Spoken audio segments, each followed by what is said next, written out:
Hello everyone, today I'm going to do a video about Suzuki V-Strom 650. This video will primarily cover my ownership experience of last 7 months at around 6,100 kilometers. Plus I will also be talking about some of the accessories which I have installed on this bike and also my experience about these accessories. So I hope this will be a helpful one for all of you guys out there.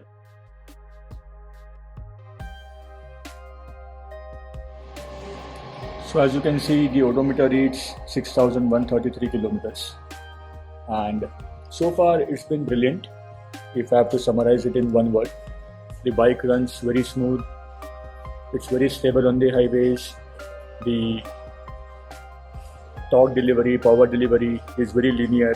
You can easily cruise around 110, 120 all day long without any fuss.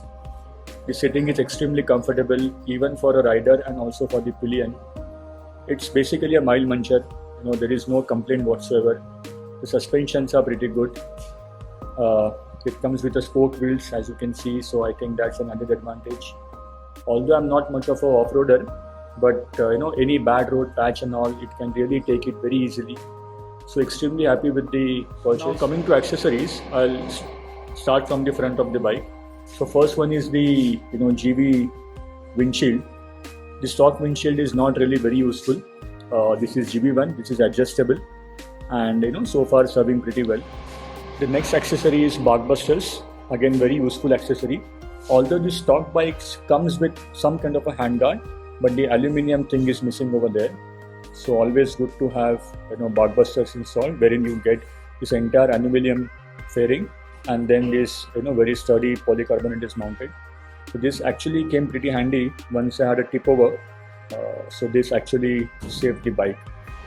The next thing, if we come further down, I've installed this Baja Lights Squadron Pro Sports. The stock headlight is extremely bad, if I have to say the least, and that is the case with every motorcycle in the Indian market today. So the Baja Lights are absolute must if you have to ride. The next one is the engine guard. Now there are multiple options available in the market. There are options from Givi, Baker, and this one is from Suzuki stock.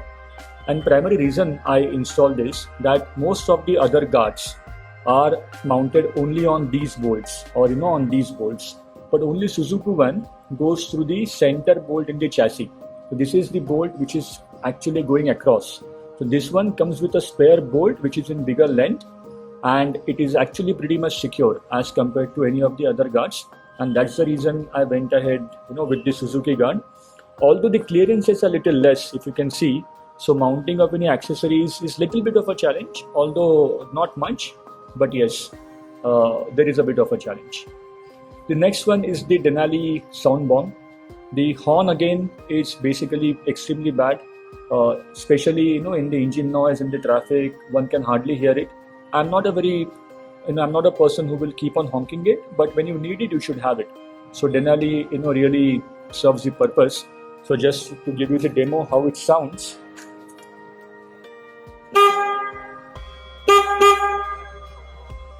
So that's the sound. Going further down, Suzuki again gives the hard plastic made engine rear guard as a standard. It's a sum guard. Now there are people who have installed the aluminium guard, but I didn't prefer doing so, again for a simple reason that I'm not much of an off-roader, and this is something which covers my requirement perfectly. As you can see, it pretty much protects the requirement which I have. These are the foot pegs which I have changed. This is basically a rubber which can come off, and you can simply take off the entire piece. There is a small bolt beneath it. You can take the bolt off, and then you can use this rubber for off-roading as well. These are again made by a local dealer in Bangalore. Not a very branded stuff, but something which is pretty useful and extremely pocket friendly. Side start extender is another very useful accessory. This is very useful especially if you are parking your bike on a side stand in a loose area, in a muddy area, in gravel. This is made by a company called Nexus Gear. Again made in India stuff and very pocket friendly. To end the rear of the bike, this is the chain cover and this is a stock chain cover which is made up of polycarbonate. I tried using the one which is of metal, but it is very noisy, it vibrates a lot. So I switched back to the polycarbonate one, and this is very useful. So I won't recommend changing it to metal one. Then this is the accessory bar. This is from Givi. You have now a lot of cheaper options also available, so I wouldn't recommend to go for Givi. There is a company called Hexa GT. It's a Bangalore based company. You can buy one from them. It's pretty good and absolutely dirt cheap as compared to Givi. Coming down, this is the mobile phone holder from RAM. The benefit of this is this is a universal grip, so it can practically carry phone of any size. This is little bulky, yes, I agree with that, and not really very flexible in terms of the angles and all it can give. You can't really move it on the go. But the other ones available from Cordlock and SP Connect are first quite costly and are basically made for a particular phone. So unless you have a universal clamp, it is not really of much use. This is the GoPro mount for recording any action videos. It comes with a separate connector, and then you can mount a GoPro onto that. So at the front I have this handlebar risers as well. They are not from any reputed brand. Again, one of the local vendor in Bangalore who has made this, but quite good. They have been used by many riders to ride V-Strom, and people vouch for it after a long usage. They give about 15 mm rise. I wouldn't recommend going beyond that, because if you do that, then this clutch cables and all they will be required to be changed. So it is better to keep it about 15 mm. But this is really something which is working well for my riding posture. You can see a water bottle holder over here. This is not of a good quality. It hasn't served me well.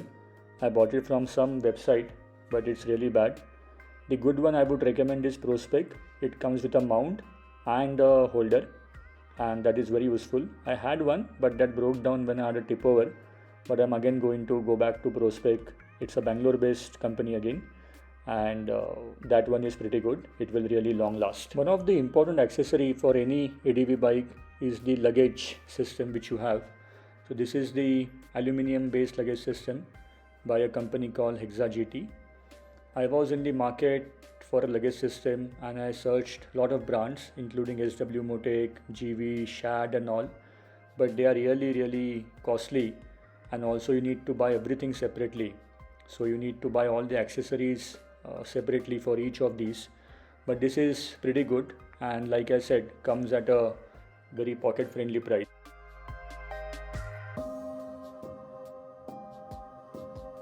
The standard thing, it comes with this net and also comes with this inner bag. So very handy. In any other manufacturer you will really need to buy everything separately. So that is not the case with Hexa. They give you everything as a part of standard accessory. This is the lock to actually take it off, and then there is a base plate which you can see. This is the base plate, and this is having good support all around the chassis, basically to make sure that there is no incident of it coming off from the bike while you're riding. So I think very good accessory in a way. These are the side carriers. You can use them to mount the panniers. This is also made by Hexa GT. This is stainless steel and powder coating after that. This makes sure that the soft luggage doesn't comes in contact with tire or the exhaust system. Another very useful accessory. Now to cover some of the must know for every potential buyer. The service interval for Suzuki V-Strom is 6,000 kilometers or 6 months, whichever comes first. A little short service interval, but this is only during the warranty period. After that, the user is free to decide. Service cost is anywhere between 8,000 to 8,500, including oil filter and all the other consumables.